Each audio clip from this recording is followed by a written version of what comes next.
Hey everybody, welcome to Prescription Bourbon. I'm DMC from Louisville, Kentucky.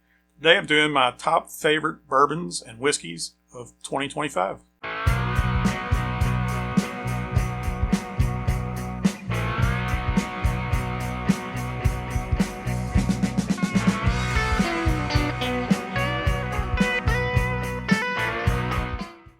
Alright, happy 2026 everybody.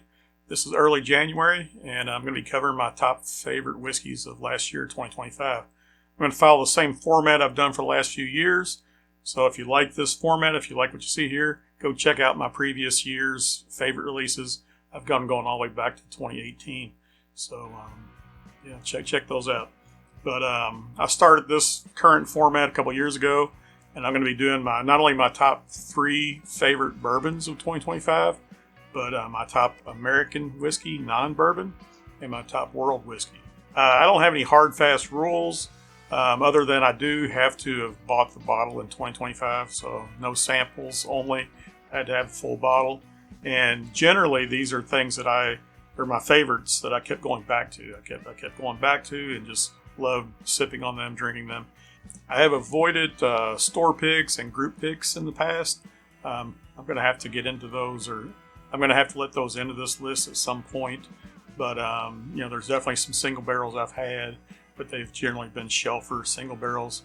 And, and some things have been allocated, hard to find, but most things are somewhat easy to find. So, all right, so getting right into my favorite world whiskey of 2025, I'm going to go with the Macallan 12-year-old 110 proof. So this came out late in the year. I've got a little bit poured here, so cheers. And I picked this up right before Thanksgiving. I think it came out no earlier than October of last year, so I picked it up and I just fell in love with it. It's definitely a sherry bomb. Great nose, great sherry nose. There's some cinnamon in there too. Now these are aged in both sherry casks and bourbon casks, ex-bourbon casks. So the box has a graphic on there. Hard to read it, but I think it's 20% bourbon casks and 80% sherry casks.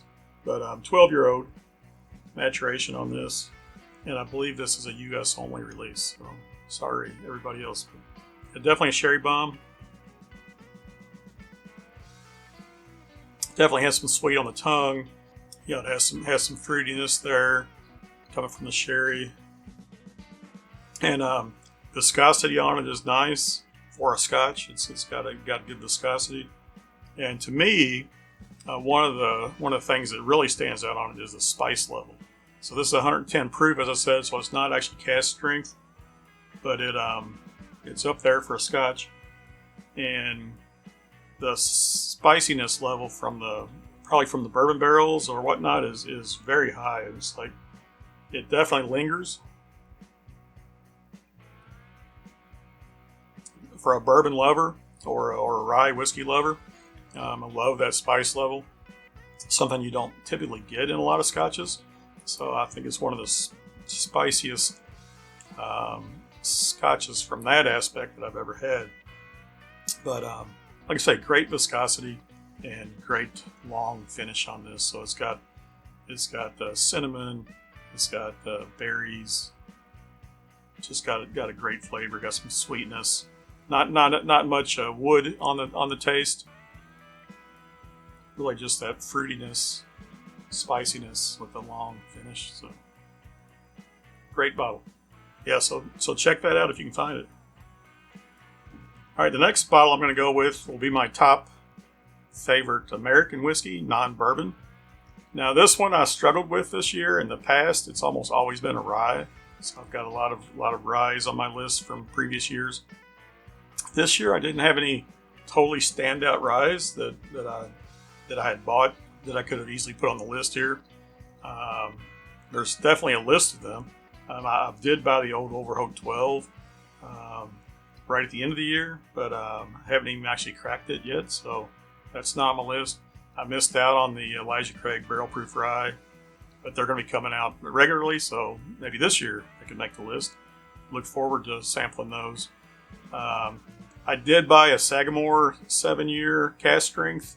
It was their own distillate I did a review on. That was a great bottle, but not good enough to make my list as amazing. I think if I had the 10-year cask strength, that might have made the list, but I didn't buy a bottle of the 10-year cask strength. I had some samples of it, delicious, but I don't have a bottle of it. So yeah, I didn't have any crazy good ryes. So what I wound up with is a finished bourbon. So that's one thing. I mentioned not having store picks and group picks in my list in the past. I really haven't had anything finished on my list before either. So what I did get a hold of this year was a Joseph Magnus cigar blend. Now this is bourbon that's been finished in Armagnac, sherry, and cognac casks. So it started out as a bourbon. Some higher aged bourbons too. It doesn't say on the list on the bottle here, or tell you on their website what they were exactly. I've got it poured here also, so I'll nose it. Definitely some dark fruits there, some fig, raisin type nose on that. That's great. But yeah, this bottle I've been looking for several years, and it just had been hard for me to get a hold of. The price on them had gone up to close to probably $300 if I could find one, which I was going to pay that, and you know they were just hard to find. But in 2025, as the bourbon boom has settled down a little bit, I did manage to find one of these on the shelf for definitely a bit under $200, so list price. So I went ahead and picked one up. I'd been looking for one for a couple years. Very happy with it. So this particular one I got is batch 287, and it comes in at 119.78 proof, 59.89%. I think I did the math right. So yeah, I mean, it's dark. It's spicy.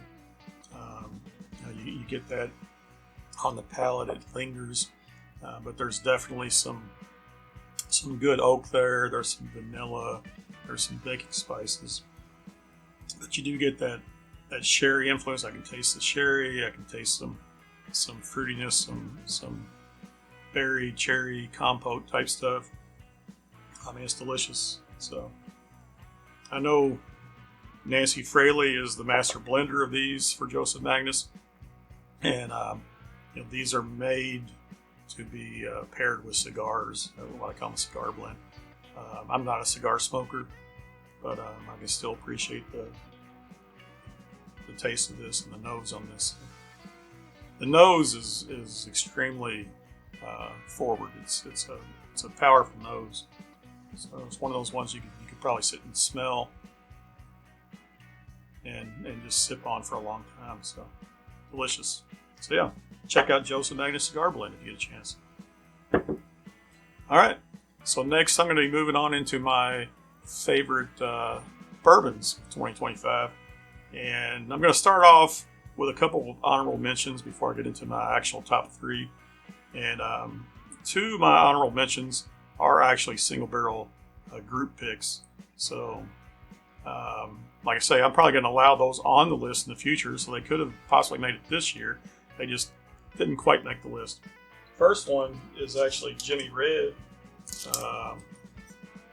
whiskey here. This is out of Charleston, South Carolina, and this is 100% red corn. This was a Rare Bourbon 101 Russell's Renegade pick. So this is delicious.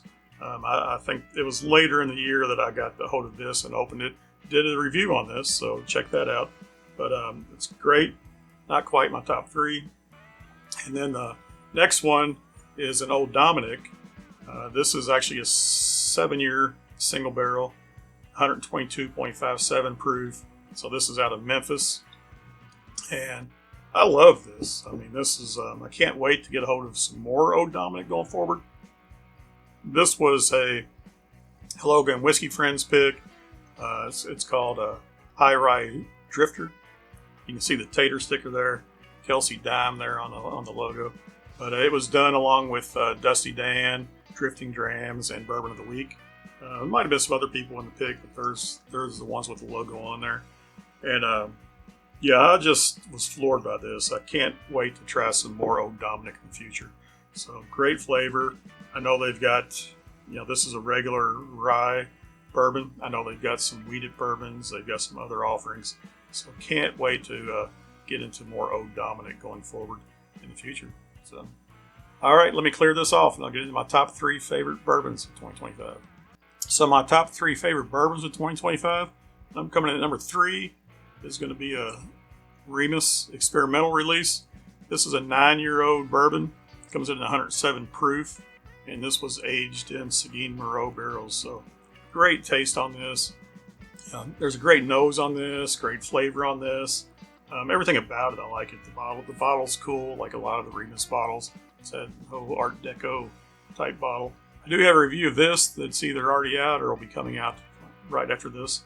That comparing this to some of the Remus Repeal stuff and all that. So this is just a great bottle. I've had it since later half of the year, and as you can see, I've been going to it quite regularly, and love it. So it comes in at a great proof point, has great flavor, great taste. So really enjoyed it. And this, unfortunately, it does say experimental release number 1, series 1.